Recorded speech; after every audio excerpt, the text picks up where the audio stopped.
Servicio de Salud de Luque, que alguna vez me gustaría que pueda ser parte de su estudio, que hizo una investigación sobre el tema del uso de los protocolos de salud pública. Así que Ramal, yo te comento que ya tenemos una persona que nos va a poner un dato de la décima región sanitaria. Así que María Elena Ayala, si está por ahí, te agradezco el acercamiento y estamos muy interesados en escucharte. Ya mi directora está escuchando, así que ya se está enterando la doctora Lía. Bueno, queremos que conozcan, que reafirmen que el Ministerio de Salud no está haciendo estas actividades, entre las que les comentó Ramallo, al azar. Primero porque les daba el marco de las normas internacionales, que entre las cuales obviamente si le estamos compartiendo eso es porque el Estado paraguayo ha ratificado esas convenciones, esos tratados internacionales. Y en ese sentido, compartirle esto que también para mí es clave, que es entender que cuando nosotros nos encontramos en una situación de violencia, como el caso que de repente mencionaba Ramallo, de decir cómo estaba vestida, pero no necesariamente para saber qué datos puede traer a partir de esa vestimenta, sino muchas veces para juzgar el actuar de una mujer cuando es víctima de abuso sexual o de una niña adolescente víctima de abuso sexual. Siempre recordar que la persona víctima de violencia no es culpable. Estamos hablando de los casos de violencia intrafamiliar, de violencia doméstica o de violencia basada en género. Por otro lado, si bien nosotros vamos a compartir en este momento normas, indicaciones a nivel nacional que tiene el Ministerio de Salud Pública, porque no podemos hacerlas individualmente para cada persona, ya la expertise, la experiencia de cada uno de ustedes es la que determina en el momento de la entrevista con la persona víctima de violencia el manejo, pero cada situación la persona la vive de manera diferente, por muchas razones como estamos mencionando ahí, contextos diversos, sentimientos confusos, diversas maneras de enfrentarlas, depende cómo usted, esta persona víctima de violencia, sabrá manejarla de diferentes maneras. Acá cuando hablamos de violencia estamos hablando que es un derecho de las personas y una obligación de las personas que estamos, principalmente en el Estado, como decía en la presentación anterior, porque somos garantes de derechos. Pero también ustedes que abrazan esta carrera, esta profesión, saben que están de alguna manera contribuyendo a la integridad de esta persona y a la garantía de una vida libre de violencia cuando están atendiendo de manera oportuna y de manera ética a estas personas. Desde la Constitución Nacional, las convenciones internacionales que tenemos, los códigos y las leyes, los planes estratégicos del Ministerio de Salud del 2013 al 2018, el Plan Nacional de Salud Sexual y Reproductiva, que supongo todos lo manejan los que están acá, y dentro de ese ámbito, dentro de los ámbitos que tiene ese plan está el ámbito 6, que justamente habla de prevención y atención a personas en situación de violencia intrafamiliar, violencia sexual y basada en género.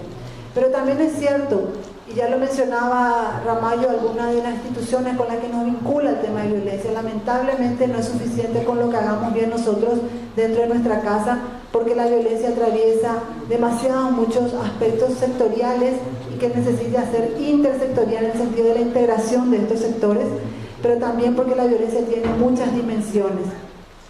Por eso que se han abordado se tienen que seguir abordando de manera de responsabilidad compartida. Tenemos convenios interinstitucionales entre varias instituciones del Estado. En ese sentido, el Ministerio de Salud ha creado un equipo técnico multidisciplinario en el año 2009-2010, donde integraba a referentes de servicios de salud, de programas y de direcciones de nivel central, y también tuvimos el apoyo directo para concretar esto con DOPS-OMS. Servicios de salud, que bueno, generalmente es lo que entre ellos está una referente acá del Hospital Pediátrico, acompañó la doctora Larrier, con quienes fuimos construyendo estas normas, estos procedimientos producto de la necesidad, pero por sobre todo de dar respuesta a salud pública en el concierto de las responsabilidades que tenemos como Estado paraguayo al universo, con todos los países del mundo. Entonces la idea era, ¿qué es lo que nos faltaba? Necesitábamos, ustedes ya lo hacían antes que existan estos protocolos, ustedes ya trabajaban, pero necesitábamos institucionalizarlo. Así es que elaboramos este programa que mencionó ya Ramallo y que la doctora Villa también lo mencionaba, este programa que está en proceso de revisión. Este año tenemos que volver a actualizarlo. Lo que busca es contribuir, y esta contribución lo ponemos así porque sabemos que no solamente depende de salud, como les decía, sino de muchas instituciones, entre ellas las sociedades científicas, la sociedad civil. Contribuir a la prevención de las situaciones de violencia y brindar atención integral a las personas que llegan a nuestro servicio. Como todo programa tiene una estructura, tiene áreas estratégicas, desde la importancia de los datos para reflejar la problemática, para saber qué es lo que tenemos que hacer como salud pública, hacia dónde debemos apuntar, y en eso están también el tema de investigaciones, desarrollo de capacidades de recursos humanos, las alianzas estratégicas, la comunicación. Trabajos que fueron realizados de manera participativa desde la elaboración hasta la validación de este programa. Ramallo ya les mencionaba el flujograma, atención integral a personas víctimas de violencia, que está pensada en la lógica de un servicio de salud, con la dinámica y con las respuestas que debería dar salud pública. Lo que busca reconocer es que la problemática de la violencia, las personas que están frente a nosotros, vienen con un problema físico, psicológico y también resultado de una problemática social. Entonces se tiene que dimensionar el área biopsicosocial de las personas víctimas que trabajan, que llegan a nuestros servicios y que son objeto de nuestra intervención. Lo que busca este flujograma es hacernos recordar los momentos que Ramallo lo presentó de manera excelente, y yo me voy a detener en los siguientes. Él habló desde la detección, ¿se acuerdan? Le habló desde la asistencia, entre eso también la necesidad de la profilaxis, ¿verdad? Para ITS, prevención de ITS, VIH-Sida, el embarazo, para la prevención del embarazo, el tema de la PAE y la toma de muestra. Entonces, la idea es que se pueda efectivamente reconocer que no es suficiente con atenderla, también es importante dar la asistencia psicológica, también es importante hacer las derivaciones, también es darle el tratamiento profiláctico oportuno dentro de las 72 horas, como ya lo he mencionado el doctor Ramallo. También se han promovido equipos locales, y la importancia de los equipos locales desde esta mirada multidisciplinaria. ¿Con qué objetivo? De no estar solos, de no estar solas en la atención. Porque, como les decía al comienzo, no es fácil abordar, no es fácil para salud pública tampoco tener que, porque muchas veces al lado nuestro está una persona que puede estar siendo víctima o victimario, que a veces es nuestro compañero o compañera de trabajo. Por eso que es tan difícil abordar violencia. La toma de muestra que nos mostraba Ramallo es un procedimiento que tenemos que aprender, pero tenemos que desaprender formas de relacionarnos que ponen lamentablemente en riesgo a muchas vidas, y entre ellas la de niños, niñas, adolescentes víctimas de violencia. Entonces, cuán importante cuando tengamos un caso de violencia que llega a nuestro servicio, saber desde esa mirada la importancia de encontrarnos con compañeros y compañeras que están en el servicio, y hagamos alianzas, equipos locales le llamamos nosotros, para poder sentarnos a mirar de los médicos, enfermeras, obstetras, psicólogos, trabajadores sociales y asesores jurídicos para abordar esta problemática, porque ninguno de ellos solamente se van a sentar a escuchar. Todos ellos tienen algo que opinar y tienen maneras diferentes desde su expertise de poder aportar a la no sé si solución, pero por lo menos a la contribución de la solución del problema. Le agradezco a Ramallo que ya se haya adelantado también, y creo que lo ha hecho de manera excelente, a los dos formularios que disponemos también, que sería la historia clínica del caso de violencia. Y sí, muchos dicen, ay, otro formulario, otro, pero lo más importante de esto, uno está dirigido a niños ni adolescentes, otras personas adultas, es que fue trabajado con el Ministerio Público, con la intención de ¿qué? Con la intención de evitar la revictimización. Si, como decía el doctor Ramallo, hacemos un buen registro en esa historia clínica, dos eventos supuestamente vamos a superar. Una es que en lo posible ya no nos van a llamar tanto a testiguar, porque nuestra letra se entiende, porque la información está clara en esa historia clínica, entonces el Ministerio Público no nos va a tener que llamar en demasía a tener que ir a contestar. Y por otro lado, evitar la revictimización, que es la repregunta de todas las instituciones que intervienen en los casos de violencia. El manual, que también ya les mencionaba Ramallo, las personas que pudieron acceder al CD, están todos los materiales que les estoy mencionando están en su formato digital para que puedan leerlo, para que puedan tenerlo a mano, y consta de 4 partes este manual, que tienen unas viñetitas de colores, un aspecto conceptual, un aspecto legal que simplemente no pretende convertirse en un código penal ni en ningún código de procedimiento, sino más que nada en aquellos puntos que están relacionados al tema de la violencia, la atención que se tiene que generar desde los servicios de salud, y obviamente dentro de los anexos está el código del CIE-10, que en este hago paréntesis, el T74 es dentro del CIE-10, síndrome de maltrato, la forma en que tenemos que codificar, y dentro de eso está el 0 para negligencia, el 1 para abuso sexual, y así son poquitos, así que les pido por favor también que a la gente de salud pública, principalmente a los que están en los otros servicios, puedan ir codificando cuando llegan a su servicio con estos códigos, porque eso nos ayuda a tener un mejor registro de los casos que atendemos como sospecha en los servicios de salud. Bueno, ahí simplemente una imagen que nos muestra, ¿verdad?, el trabajo, una circular número 7 en la que nos recuerda, en el marco de la ley 1600, la necesidad de entregar de manera oportuna los diagnósticos médicos a las personas víctimas de violencia sin que tenga que estar un abogado, sin que haya un fiscal que pida. Es el derecho, en la ley 1600 lo dice, entregar copia del diagnóstico al paciente y al juzgado de paz que corresponde dentro de las 24 horas. Recordar otra vez esto. Esta resolución, que a poco entrar el ministro Barrios ha firmado, que estamos muy contentas también porque muchas veces no es posible, pero sabemos que muchos de los que están acá tienen la difícil tarea de estar en los servicios de salud atendiendo, no manejamos las cuestiones jurídicas. Entonces lo que se logró es que con esta resolución, que es importante que ustedes la conozcan y la exijan, que los asesores jurídicos que están en los servicios de salud tienen que dar la asistencia jurídica al profesional de salud en los casos de violencia doméstica, maltrato, abuso sexual, y que les acompañarán en las audiencias testificales. Aprovecho para decir que no dice una, dice audiencias testificales, porque ya nos encontramos con casos con algunos abogados que dijeron, en una nomás me tenía que ir, ¿verdad? O sea, cuestiones así que tenemos que hacer uso de lo que tenemos. Siempre las capacitaciones son sumamente importantes en los servicios de salud, tener experiencia, discutir los casos a través de estudios de casos clínicos, discusiones, trabajos grupales, el trabajo con la unidad de salud de la familia. Hemos hecho capacitaciones con regiones sanitarias donde también participaban las USFs. También hemos hecho jornadas de intercambio justamente en el ámbito de lo que es la red integrada de servicios de salud, la necesidad de esta conexión entre una unidad de salud de la familia y su hospital de referencia, para que no se tiren la pelota y decir esto es tuyo, esto es mío, sino que recordemos que no es ninguna pelota, es una persona que está atravesando una situación sumamente difícil, que no sabe que llega a nuestro servicio y que lo único que espera es que la alivianemos la dura tarea de tener que sobrellevar esta problemática de la cual es víctima.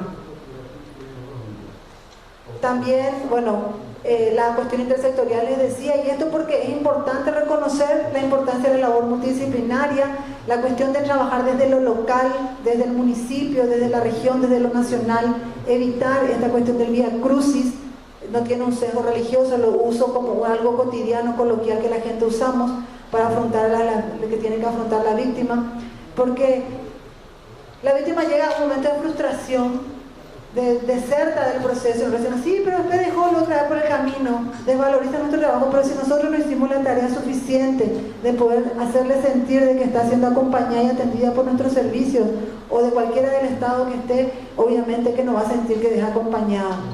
Tenemos varias mesas, solamente les comparto porque me parece que es importante que sepan. Una mesa interinstitucional para la prevención, atención, seguimiento de casos y protección a mujeres en situación de violencia, que coordina el Ministerio de la Mujer, que tiene un decreto presidencial y que cuenta con el segundo Plan Nacional contra la Violencia hacia las Mujeres 2015-2030. La Comisión Nacional de Prevención y Atención Integral de la Violencia hacia la Niñez y la Adolescencia, que coordina la Secretaría de la Niñez, conocida también como Mesa País con decreto presidencial. Sé que en la cabeza usted dice, ¿para qué todo eso si después no pasa nada? Pero son importantes compromisos que se asumen, temas que cada uno de nosotros podemos hacer el esfuerzo de hacerla cumplir. La Mesa Intersectorial de Lucha contra el Abuso y la Explotación Sexual de Niños, Niñas y Adolescentes, que también está integrada y coordinada por varias instituciones y coordinada por la Secretaría Nacional de la Niñez y la Adolescencia. Ahora, algunos marcos legales que tenemos para volver a recordar, y la protección y la denuncia.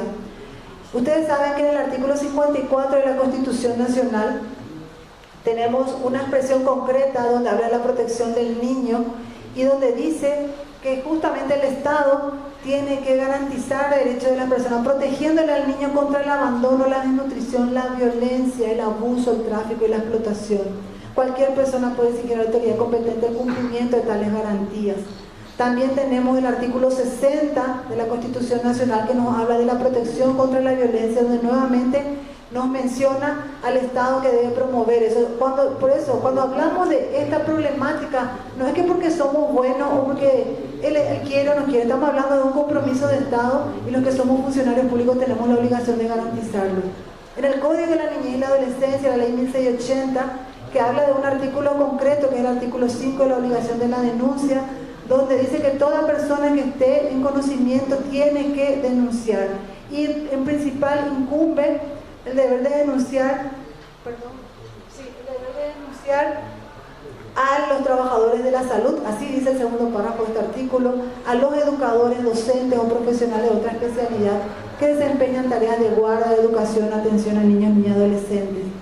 Tenemos un artículo, una nueva ley, la 4295, en realidad no es tan nueva, es del año 2011, donde ahí nos dice exactamente que tenemos que denunciar los hechos de violencia, de abuso, de maltrato contra niños, niñas y adolescentes en la Fiscalía o en la Defensoría, y en ausencia de esto en la Policía, en el Juzgado o en la CODENI. Esas son las instancias que están establecidas por ley para hacer la denuncia. La otra ley que tenemos es una ley reciente que se llama la Ley de Promoción del Buen Trato, Crianza Positiva, que es una ley que en su artículo 8 habla de que toda persona que esté en conocimiento de una violación de derechos hacia los niños, niñas y adolescentes debe denunciar directamente a la Policía Nacional o la CODENI. Esto estamos hablando de castigos físicos que necesariamente no son como maltrato, pero que hay una ley que está promoviendo las pautas de crianza positiva, que es un desafío grande, pero bueno, como tengo que hablar de la ruta, tengo la obligación de mencionarles para que estén en conocimiento de eso. Cuando también hay que entonces mencionar a la Policía Nacional, a la CODENI, o al Ministerio Público, o a la Defensoría de la Niñez y la Adolescencia. También nos encontramos con la Ley 1600, que es la que más se conoce de violencia doméstica. Es importante recordar que esta ley, si bien se usó más en el ámbito de la mujer, habla de toda persona que es víctima de violencia, la que pueda hacer uso de ella. Y efectivamente también nos recuerda de que tiene que ser denunciada los casos de violencia doméstica en el juzgado de paz, que las actuaciones son gratuitas, que no se requiere ningún patrocinio, que pueda hacerlo la persona por sí misma, o que puede hacerlo también una persona pariente, o el que esté en conocimiento puede llegar hasta ese lugar a hacer la denuncia.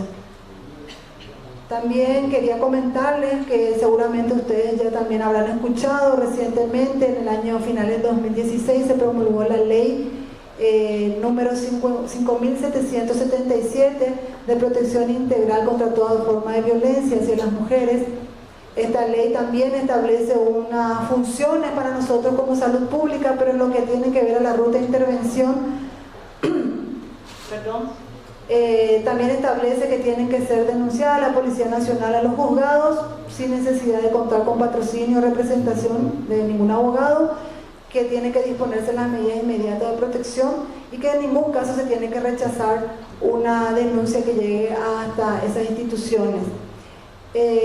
Vuelvo a decir que estos materiales van a se le entregó a la gente que pudo acceder al CD. Estamos preguntando también después si la sociedad va a tener un link donde se van a subir las presentaciones y materiales, entonces ahí también vamos a poder alzar para aquellas personas que no pudieron acceder, porque las leyes también les compartimos en ese CD.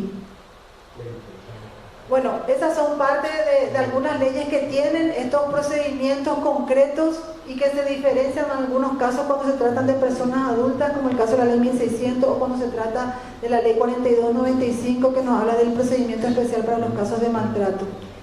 Y sí, como salud pública, como referentes de salud, somos parte de la cadena institucional que debe garantizar derechos y atención integral a las personas sobrevivientes, a las personas victimizadas, a las personas víctimas de estos hechos de violencia. No somos investigadores, como decía Ramallo, de las situaciones de violencia, pero somos una instancia clave que alerta al sistema que debe investigar, en este caso la Fiscalía.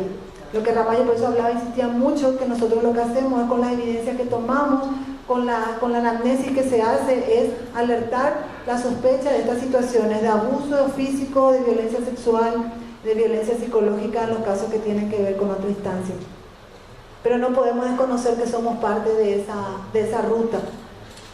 Somos parte de la protección de esas personas cuando estamos cuidando y velando por su integridad física, por su integridad emocional, cuando estamos alentando que estos hechos no afecten sus proyectos de vida, cuando entonces es tan importante relacionarnos con estos actores que decíamos institucionales como la Defensoría, los juzgados, las CODENIS, inclusive hay experiencias en ciertos departamentos donde hay redes de protección que son conformadas no solamente por instituciones del Estado, sino también por organizaciones sociales. Y por eso somos parte de la solución. No somos la solución en sí, pero somos parte, somos instancias, personas que contribuimos a esa solución. Entonces, tenemos que sentirnos corresponsables en esa tarea y nosotros como Estado obviamente mucho más. Así que muchísimas gracias por nuevamente escuchar.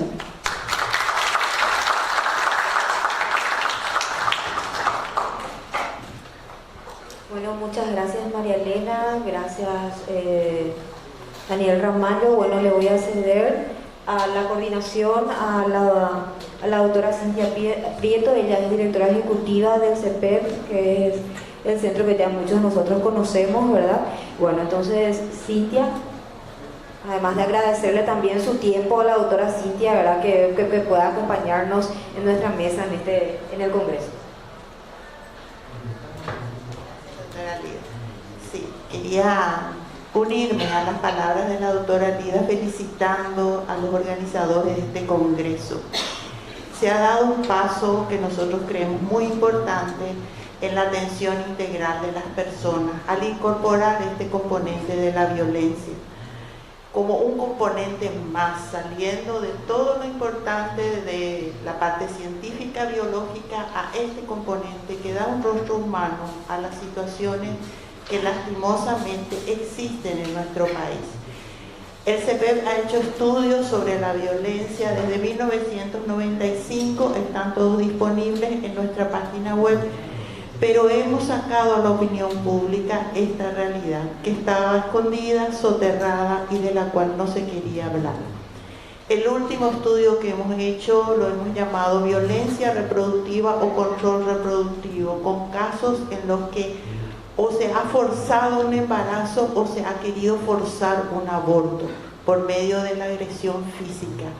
Y estas son realidades que nosotros hemos detectado en las usuarias de nuestras clínicas. Son realidades cotidianas para estas personas. Entonces le instamos a todos ustedes, ginecólogos y obstetras, a tener eso en cuenta. A tener en cuenta que detrás de algún problema que se presenta como un problema físico, como ya ha explicado en los disertantes, tal vez un conato de aborto, tal vez un embarazo no deseado, puede haber una situación de violencia. Y a veces somos nosotros los médicos los únicos con los que estas personas pueden hablar, los únicos que estamos ahí para escuchar. Entonces es mi llamado, ¿verdad?, a que todos ustedes como ginecólogos, como obstetras, tengan siempre eso en cuenta. El contexto en el que está su paciente puede decidir esa violencia, puede decidir su realidad reproductiva o sexual y puede pasar desapercibida para ustedes si no hacen la detección. Entonces, insto a todos a que tengan eso en cuenta en el día a día por los derechos de todos. Yo siempre digo, es muy fácil para todos nosotros saber si estamos atendiendo bien. Es demasiado fácil. Pensemos si estamos atendiendo como nos gustaría que se le atienda a una persona de nuestros afectos. Estamos nosotros atendiendo como queremos que atiendan a nuestra hermana, a nuestra hija, a nuestra mamá. Si eso sí, entonces están atendiendo muy bien y les felicito. Muchísimas gracias.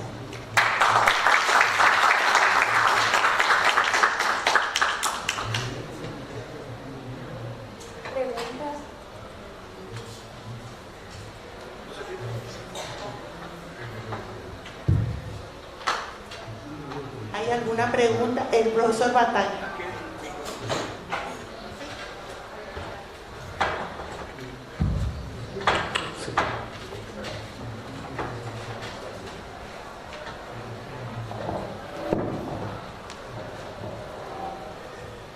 Muy buenas tardes. En primer lugar, felicitar a los expositores, felicitar a los miembros del Comité Ejecutivo del Congreso por hacer visible un tema que, como dijo Cintia, siempre estuvo trastiendo. Quisiera hacer algunas consideraciones. porque ya en la conferencia del Cairo se toca el tema. Nosotros hemos sufrido eso. Entonces, en primer lugar, desearía que se investigue o se diga todo hecho positivo, porque no solamente lo negativo. ¿Qué ha conseguido la mujer en el Paraguay en los últimos 50 años? Pues yo sabía que la mujer no votaba, votó a partir de 1954. Y una serie de cosas y una serie de situaciones que fueron dando para que la mujer consiga espacio. Sería interesante que sepamos un poco eso, porque yo creo que se ha ganado mucho espacio gracias al trabajo de muchas mujeres positivamente, en la parte profesional, en la parte docente, en la parte política, en los cargos políticos. Hay mujeres de primera. Entonces, no quiero que se tome esto como una especie de lucha contra el hombre. Yo creo que tenemos que tomar como compañeros. Por eso soy, y lo digo, contrario a aquello que las mujeres piden un porcentaje para estar en la comisión. ¿Por qué va a tomar un porcentaje que tiene derecho al 100%? El espacio es de quien la gana. Y si sean mujeres ganan, pues es de las mujeres. Entonces, creo que tenemos que hablar de los hechos positivos. Y la segunda parte, la integración. Ayer me plagué en la charla sobre mortalidad materna. Plagué porque quiero la integración. El mismo Ramallo es parte de nuestra cátedra, pero se olvidó de decir, ¿verdad? Y él sabe muy bien que nosotros estamos trabajando en la cátedra de hace muchos años con la ayuda de la doctora Cintia. Tenemos una comisión de lucha contra la violencia, tenemos 3 psicólogas trabajando en eso, hacemos detención y él sabe muy bien porque él le ayudamos a preparar un manual para la gente, es así la mayor. Entonces, todos queremos cooperar y no queremos que la universidad esté excluida, porque no la he visto ahí como, creo que el Código Sanitario habla de una cooperación intersectorial, de otras instituciones que podemos dar mucho en esta lucha, en que no muchos son los comprometidos.